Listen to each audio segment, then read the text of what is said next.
What happens when one of Hollywood's most grounded action stars walks into a late-night trap, disguised as an interview? Alan Ritchson thought he was there to promote his latest project, but Stephen Colbert had other plans. This is the story of how one of America's most trusted TV hosts exposed a darker agenda on national television, and how one guest refused to play along. Make sure you subscribe and drop a comment, because after this, you'll never look at late night the same way again. The green room at the Ed Sullivan Theatre buzzed with the usual pre-show rhythm. Alan Ritchson sat calmly in a corner chair, phone in hand, while a makeup artist dabbed the last bit of powder on his jawline. At 6'2", with a Reacher-like frame carved from sheer discipline, he brought a quiet strength to the cramped room. His publicist, Sarah, paced like a metronome. "Keep it light tonight," she repeated for the third time. "Colbert loves the self-deprecating stuff. Be yourself, but maybe dial it down a notch." Alan smiled faintly. "Sarah, it's a talk show. I've done this before." But something was off. The production staff, usually friendly, chatty, seemed oddly distant. Their smiles were tight, their eyes evasive. When the stage manager arrived, she clutched her clipboard like a shield. "Mr. Ritchson, we're ready for you," she said, voice strained. As they walked the backstage hall, Alan noticed the silence. No light-hearted jokes, no crew members offering fist bumps. Just a kind of cold anticipation. From behind the curtain, he heard Colbert winding down his monologue. "Ladies and gentlemen, you know him as the unstoppable force that is Jack Reacher. Please welcome Alan Ritchson." The curtain parted. Alan stepped into the blinding lights. The audience applauded wildly, the familiar sound momentarily soothing. He waved, smiled, approached the desk. Colbert stood behind it, grinning. But Alan caught it. Something in the eyes. Calculated. Predatory. They shook hands. Colbert's grip lingered just a beat too long. "Alan Ritchson, everybody. Thanks for being here." "Thanks for having me, Stephen. Great to be back." Alan took his seat. Colbert leaned forward. Not the relaxed host posture, but something more tactical. The crowd quieted. "So let's talk Reacher," Colbert began, voice smooth. "You've taken over a role made famous by Tom Cruise. That must come with some pressure." Alan nodded, easing into what he assumed would be the usual promo spiel. "It's definitely an honor. Tom brought something unique to the films. But the series lets us really tap into the books. Reacher's this larger-than-life figure in the novels. And we've tried to bring that to screen." "The physicality," Colbert cut in, his smile sharpening. "You're certainly more imposing than Tom. But some might say that's where the similarities end." The air in the room shifted. Alan blinked. "I'm sorry. What do you mean by that?" The audience tensed. This wasn't the clever, winking banter they'd expected. Colbert leaned in. "Oh, I think you know. Tom Cruise, love him or hate him, is a movie star. Range, charisma, that thing you can't fake. Well, let's just say you look great in a tight t-shirt." Laughter didn't come. Just silence. Alan's jaw tensed. He stayed composed. "Stephen, I'm not sure what you're trying to say." "What I'm saying," Colbert replied, spreading his hands theatrically, "is that Hollywood's got this new formula. Find the biggest guy at the gym, give him a script, and hope no one notices he's not really acting." A few uneasy chuckles surfaced, but most of the audience sat frozen. Sarah moved toward the edge of the stage, alarmed. A producer discreetly motioned to security to block her path. Alan straightened in his chair. I thought we were here to talk about the work, not reduce it to gym metrics. Colbert smiled like a man with the upper hand. I am talking about the work. I'm talking about the myth of merit in an industry obsessed with muscle over mastery. Alan leaned forward now, eyes locked. Then maybe you should visit the set sometime. Spend a day watching what it takes to bring a character like Reacher to life. It's not about being big. It's about being honest. And what you're doing right now, this isn't honesty. This is condescension wrapped in cue cards. The audience let out a collective breath. Colbert opened his mouth, then closed it. Alan didn't wait. You invited me here under false pretenses. If you wanted to have a serious conversation about acting, I'd welcome that. But what you want is a soundbite, a gotcha moment. I'm not here for that. He stood. Security shifted nervously but didn't intervene. Alan turned to the audience. Let this be a lesson. Whether you're in Hollywood or watching from home, never let someone with a desk and a spotlight tell you your worth, especially when they've forgotten what integrity looks like. And with that, Alan Ritchson walked off stage, leaving behind a stunned audience, a visibly shaken host, and a moment that would replay endlessly across social media. Stephen Colbert sat frozen, lips parted, caught between pride and panic. For once, the king of late night had no punchline. Alan kept his voice even, steady despite the rising tension. I've been acting professionally for over 15 years, he said. I studied theater at the University of Central Florida, trained in classical techniques. This isn't just about muscles or camera angles. This is my craft. Colbert scoffed, the smirk on his face now fully condescending. Theater at Central Florida, he said, finally dropping any pretense of friendliness. Let me guess. Played football too?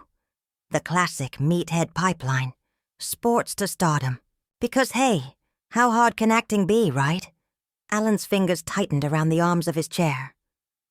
Actually, he said, I was studying to be a songwriter. Music was my first passion. Acting came later. And yes, I took it seriously. Enough to train for it. Colbert turned to the audience, voice raised. Did you catch that, folks? Not only is he playing actor, he's a musician too. A triple threat, if your bar is low enough. The audience didn't laugh. A few uneasy. Chuckles came from the back, but most were dead silent. A shared discomfort spreading through the studio like fog. Alan stood, calmly, deliberately, his 6-Moru frame unfolded like a storm on the horizon. Stephen, I came here in good faith to talk about a project I care deeply about. If you have some personal issue with me, or what I represent, we can take it off camera. Colbert's grin vanished. Sit down. His voice cut through the air, sharp, commanding. We're live, and we're not done. A hush fell over the room. Even the crew members at the edge of the stage looked stunned. Alan didn't sit. He looked down at Colbert, confusion giving way to something colder. You know what your problem is, Ritchson, Colbert said, now standing to meet him eye to eye. You believe your own hype. Some streaming service gives you a role where you play dress-up, and suddenly you think that makes you an actor. But we both know the truth, don't we? Alan stared at him, realization dawning. This wasn't a spontaneous meltdown. This was a setup, a hit job. And what truth would that be? He asked quietly. Colbert leaned forward, venom barely masked. That you're a fraud. That you've coasted on looks while real actors, the ones with talent, get overlooked. You're everything wrong with Hollywood today. The audience audibly gasped.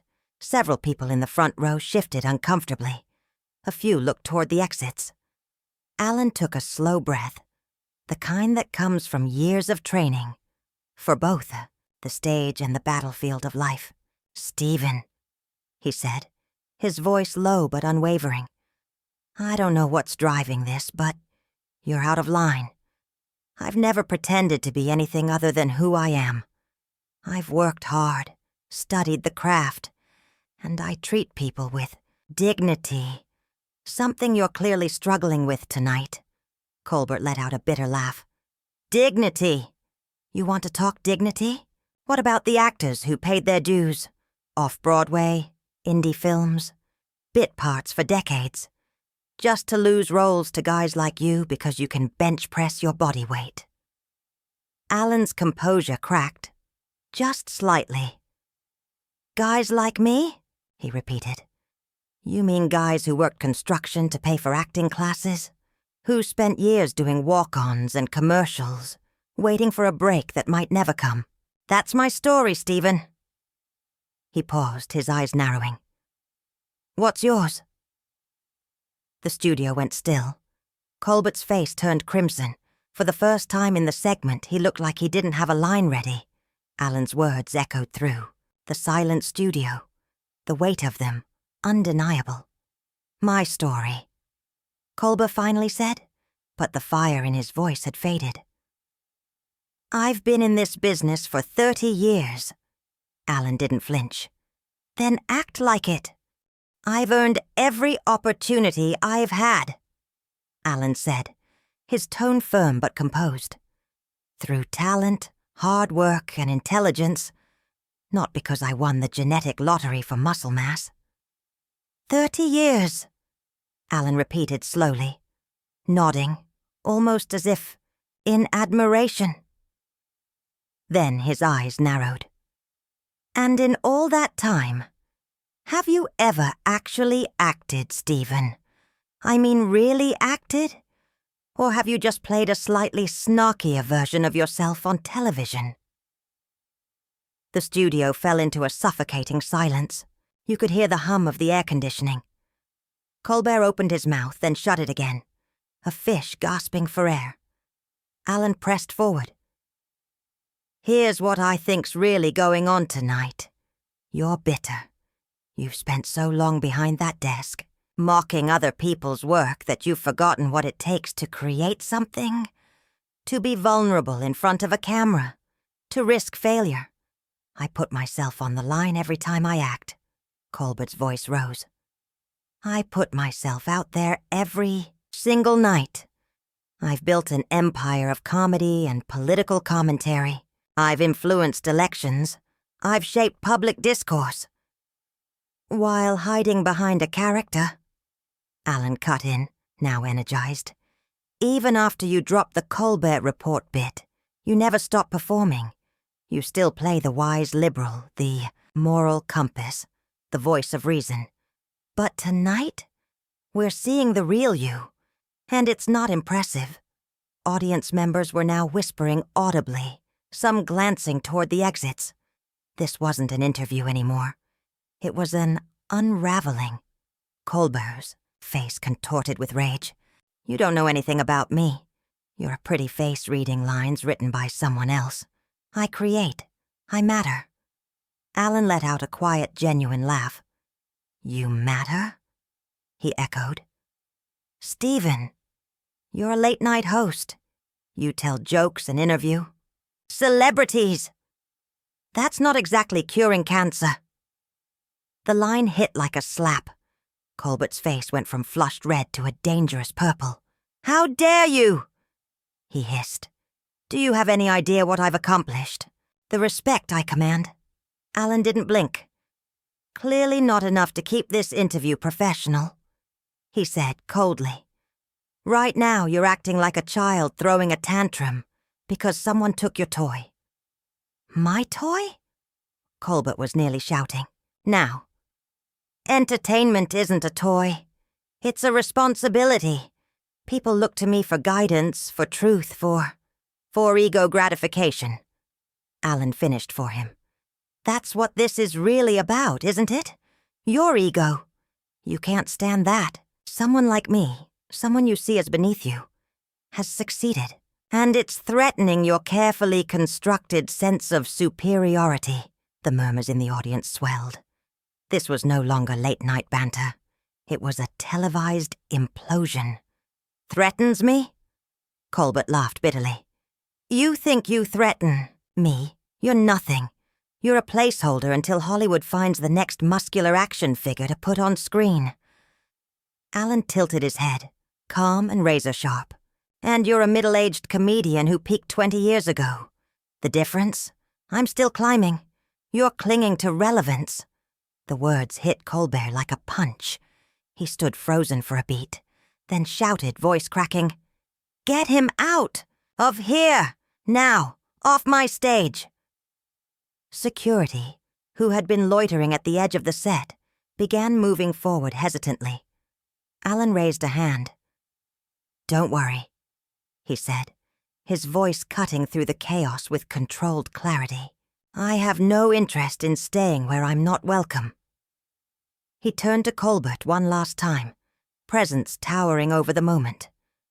"But before I go, let me leave you with a little advice." He stepped forward, commanding, composed.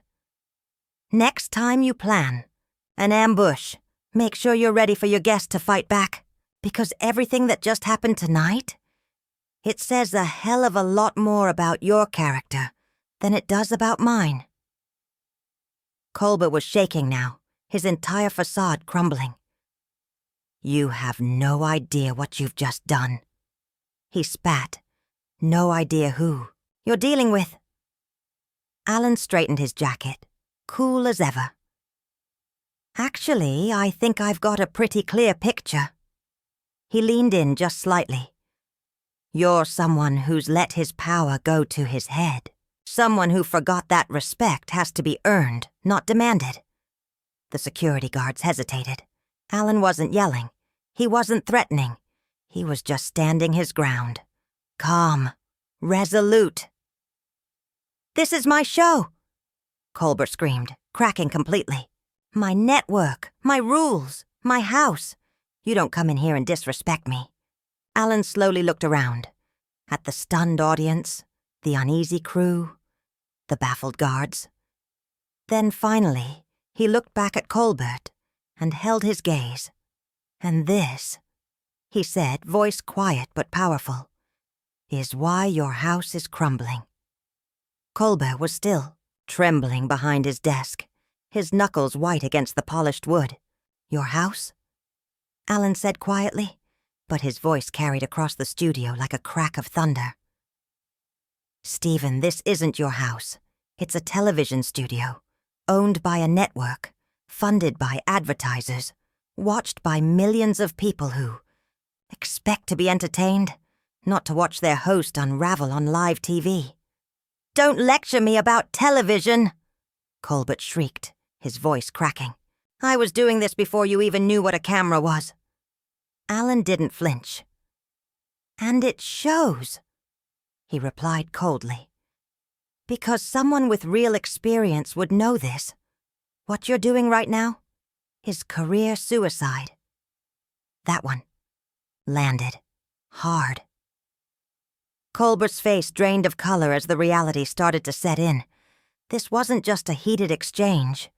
It was a public implosion, and the cameras were still rolling. "You think you can come on my show and threaten me?"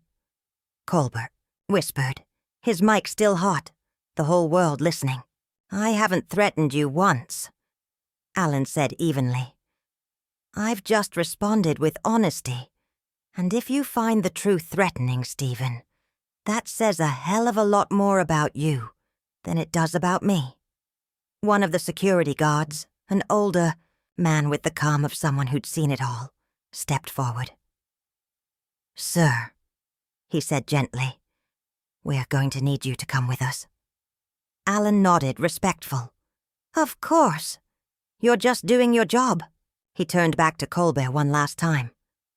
"Stephen, I genuinely hope you get whatever help you clearly need. Because this," he gestured to the chaos, "this isn't normal. Not for anyone. Especially not someone in your position. Colbert exploded. Help? You think I need help? He spat. You arrogant, self-righteous, muscle-bound nobody. I could end your career with a phone call. Alan paused, turning slowly back toward him. His expression had hardened. There it is, he said, his voice razor-sharp. The real Stephen Colbert, not the wisecracking liberal crusader, not the moral compass of late night, just a petty tyrant who thinks his platform gives him the right to destroy anyone who doesn't bow to him.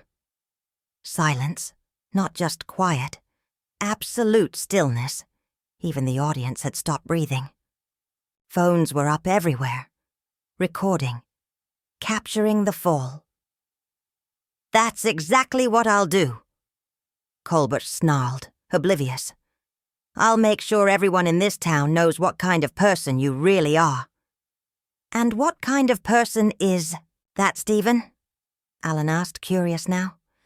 Because from where I'm standing, I'm someone who showed up to do his job, treated you with respect, and defended himself when you turned hostile. So what does that make me? Colbert opened his mouth, but nothing came out. I'll tell you, Alan continued. It makes me someone who won't be bullied. Not by studio executives, not by angry talk show hosts, and not by a man who mistakes his own ego for cultural relevance. The security guard placed a hand gently on Alan's arm. Sir, we really do need to go. Alan nodded, then turned to address the audience. Ladies and gentlemen, I'm sorry your night took this turn. You came here to laugh, to be entertained. Instead, you witnessed something that should never happen, on TV or anywhere else. The applause started slowly. One pair of hands, then another. It built into a thunderous ovation. Colbert stared out at the crowd, aghast, watching his own audience cheer for the man he'd tried to humiliate. Stop! He shouted, veins standing out on his neck. Stop clapping. This is my show. But no one stopped. They just kept clapping. And Alan walked off the stage, shoulders square, head high, as the cameras kept rolling. You're supposed to be on my side? Colbert shouted, his voice cracking with desperation. But the applause only grew louder. Alan raised his hand gently. The room, slowly, fell quiet again. I want to say one last thing, he said, his voice resonating with calm authority. To everyone watching, here in this studio or at home, remember this. The way we treat people when we believe we have power over them, that's who we truly are. He paused, letting that truth settle.